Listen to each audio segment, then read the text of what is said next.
Pauline Desormières, bonjour. Bonjour. Alors, je suis devant votre exposition, là, aujourd'hui. Alors, vous exposez des plans de villes.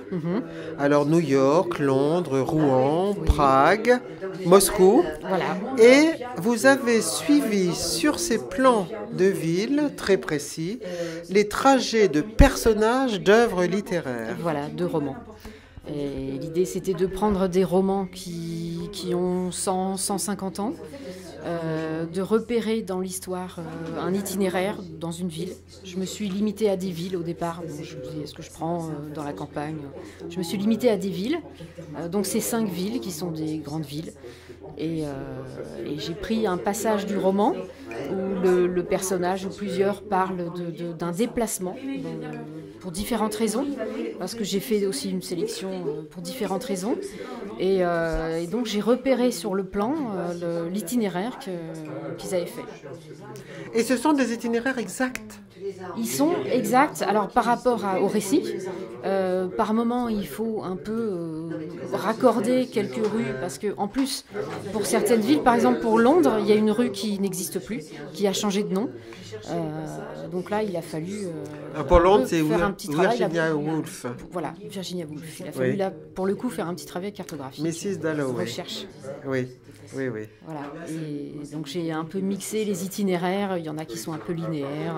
Il y a Madame Bovary, c'est amusant parce que elle va pas d'un point à un autre. Là, c'est vraiment pour juste faire un trajet dans cette voiture. Oui. Donc, les Normands la connaissent bien, voilà, Madame Bovary, et connaissent même son trajet dans Rouen. Mais je ne savais pas qu'il était si tortueux. Et ben voilà, c'est ça. Et ça, elle fait carrément une boucle. Oui. Et puis on a Kafka, donc la métamorphose. Là, le personnage ne sort pas de sa chambre. Non. Donc c'était aussi amusant de le cartographier, puisque ça donne un point. Voilà. Oui. Alors pour New York. Pour New York, là, ça a été très simple de retrouver parce que les adresses sont détaillées. On a l'adresse de départ et l'adresse d'arrivée. Oui. Donc là, il n'y avait aucun problème pour retrouver. Alors en plus, là, c'est rectiligne, hein, c'est une ligne droite. Oui, en plus, parce qu'il prend le tramway. Donc c'est le seul qui prend un moyen de transport, à part Madame Bovary qui est dans une voiture. Oui. Les autres sont à pied. Là, il prend le tramway qui part en ligne droite. C'est ça, oui. Et j'ai remarqué que les villes ont chacune un fleuve. Oui, elles ont un fleuve parce que... Alors, ce qui m'intéressait aussi, c'est de prendre des romans qui ont 150 ans en me disant que depuis, l'urbanisation avait un peu changé. Sûrement. Et je trouvais amusant de se souvenir du récit et de se dire peut-être que quand on l'a lu, on imaginait un peu la campagne, on imaginait autre chose. Et aujourd'hui, quand on regarde la carte, c'est complètement au milieu de l'urbanisation. Et c'est ça, le décalage de temps qui m'amusait aussi. Oui, mais ce décalage, mais c'est en même temps réel, en prise avec la réalité. Ah oui. Les rues n'ont pas complètement disparu, les trajets peuvent encore se faire. Oui. Et les fleuves, après là, c'est un petit truc d'artiste. Là, le fleuve, c'est le temps qui passe en fait.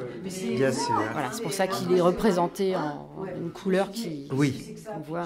C'est un autre trajet, quoi. C'est l'eau c'est le temps qui passe. C'est ça. Au milieu de tout ça. Oui. Alors justement, vous avez prononcé le mot artiste. Est-ce que vous pourriez me préciser un petit peu comment vous vous situez dans votre métier, sans doute? Alors expliquez-moi un petit peu ce que vous faites. Alors moi, je fais de l'illustration cartographique. Je viens de l'architecture et du graphisme. J'ai dévié vers la cartographie. Et c'est un peu du graphisme, donc c'est un petit peu artistique, mais enfin il y a un peu de création parce qu'on m'en demande dans mon, mais il y a aussi, c'est un peu une partie mathématique parce que je fais de la géomatique. Et là, alors moi, je suis pas artiste parce que j'expose pas forcément, enfin c'est pas mon métier premier de faire des choses artistiques. Oui. Après, j'ai toujours envie de chercher dans mon métier justement. La cartographie, c'est un terrain de jeu assez formidable pour un graphiste. Parce que sorti de ce qu'on me demande tous les jours, on peut imaginer chercher des choses graphiques qui peuvent être intéressantes. Ah oui. Je crois que vous avez aussi un volet enseignement dans votre pratique. Professionnel? Alors oui, j'ai enseigné, j'ai donné des cours pour l'utilisation de 3 logiciels, Oui. de graphisme, Illustrator, Photoshop.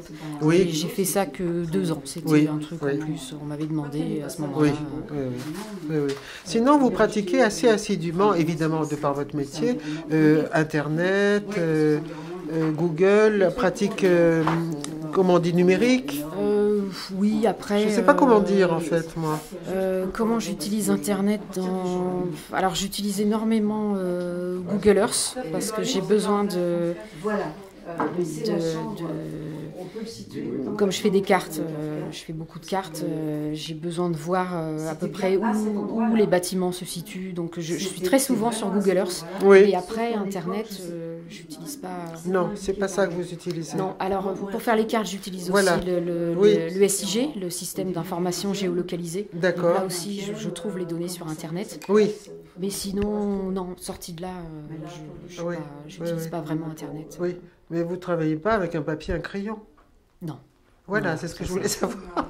J'ai commencé avec un En fait. Rotring, mais là maintenant, c'est que ordinateur. Oui, voilà, c'est Voilà. ça. C'est ça, avec des logiciels spécifiques. Oui. Oui, oui, oui. On a vu à l'ESADAR du Havre une exposition, un créateur qui s'était intéressé à Google Earth, justement, et avec, une fois qu'il n'y avait plus rien, Oui. quand on rentrait dans les immeubles et les maisons, c'était plus évidemment répertorié, etc. Je ne sais pas comment on dit, Googlearisé, géolocalisé, et il y avait une sorte de vide. Ouais. Alors lui, il tirait parti de ces vides. Ouais. Et il faisait une œuvre à partir de ça. Et c'était assez fascinant, ma foi. Ouais. Ah oui, c'est intéressant. Oui, oui, oui.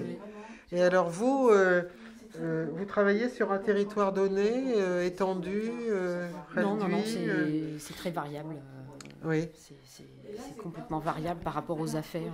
C'est des affaires donc c'est pour des ingénieurs. Donc Oui. ça peut durer de 3 mois à 2 ans, on va dire. Oui, oui. Il y en a même qui durent un peu plus longtemps. Oui, oui. Mais ça peut être un peu partout.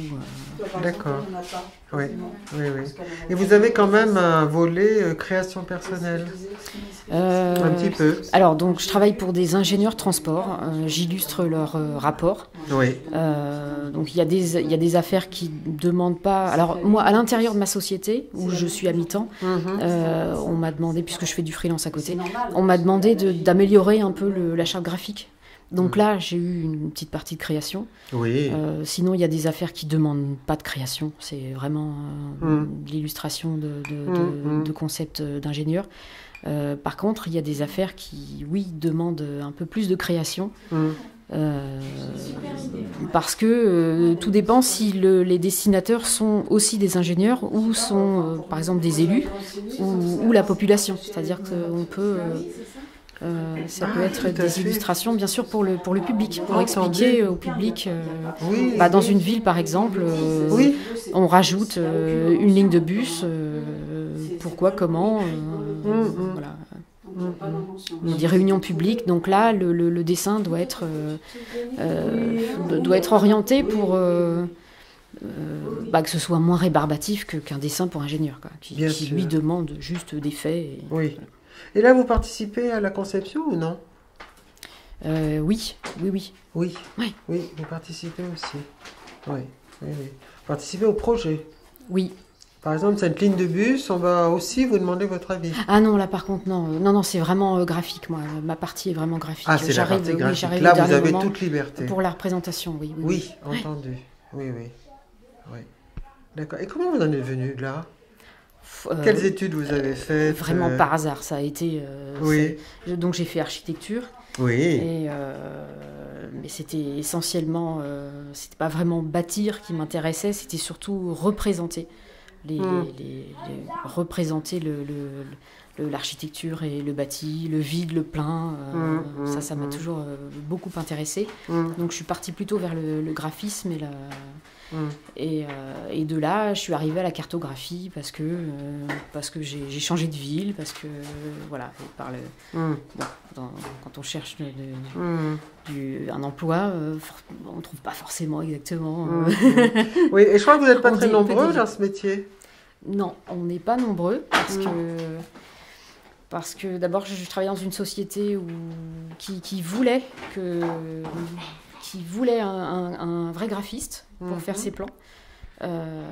Les autres sociétés d'ingénierie dans ce domaine n'emploient pas forcément de graphistes.